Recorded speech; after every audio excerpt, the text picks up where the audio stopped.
Hi, welcome to Dowager Bullets Reviews by Women.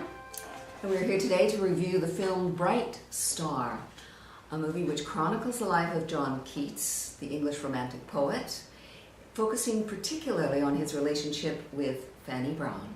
It was directed by Jane Campion. For me, the film did not sparkle as much as I expected a Bright Star to sparkle. That's good. It was a visual feast and passionate, and I thought it was a terrific film. And I love the time travel aspect. Not that you're in science fiction, but I mean, you get to travel yourself as a viewer back in time because it's in 1818, and you're surrounded by everything appropriate to that age, and it feels very real. Ready to give it the highest recommendation. I'm How about you?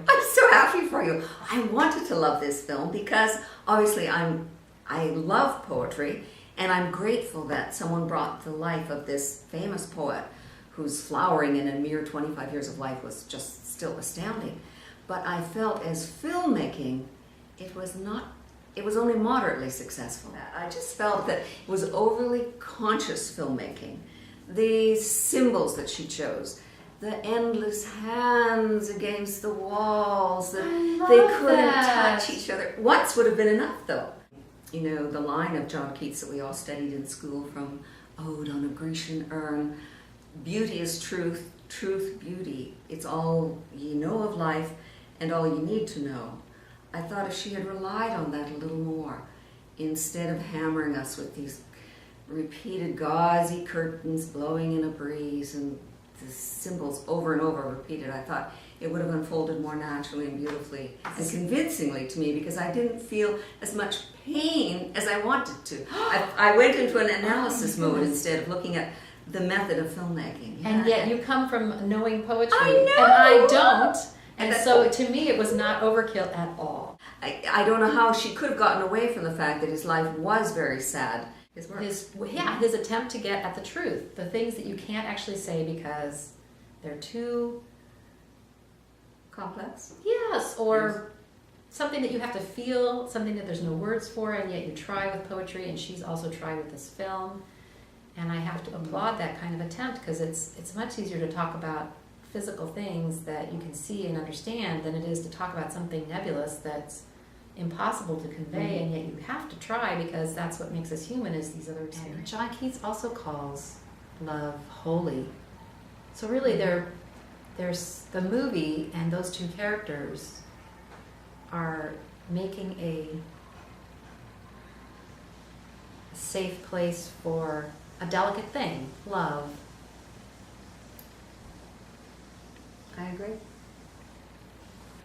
And I felt like I really learned how to appreciate poetry through this movie. So basically John Keats is reaching the people in 2009. And the close attention to the sound effects. I loved hearing his quill enter the inkwell and the sounds of their shoes on the wooden sidewalks. So I think that was really remarkably portrayed, especially in the life of a poet who would have been extremely sensitive to sound, and the sound of words and the sound of everything. Attention to that. Speaking of shoes, did you notice how comfortable their shoes look? The women. All flat. Very pointy toes, though. But flat and made out of fabric and looked really cozy. I want to wear those shoes. Those flatties. Now that's another thing to mention. The costuming is exquisite on the part of Fanny Brawne. Did you hear people in the audience go, oh, when a new dress would come on the screen? Yes. Yeah. Making it entertaining, I felt she used a sledgehammer. Oh, you wanted to be entertained. I know. Oh. Isn't that despicable? Oh, So petty. I wanted to be educated and enlightened. No, I do.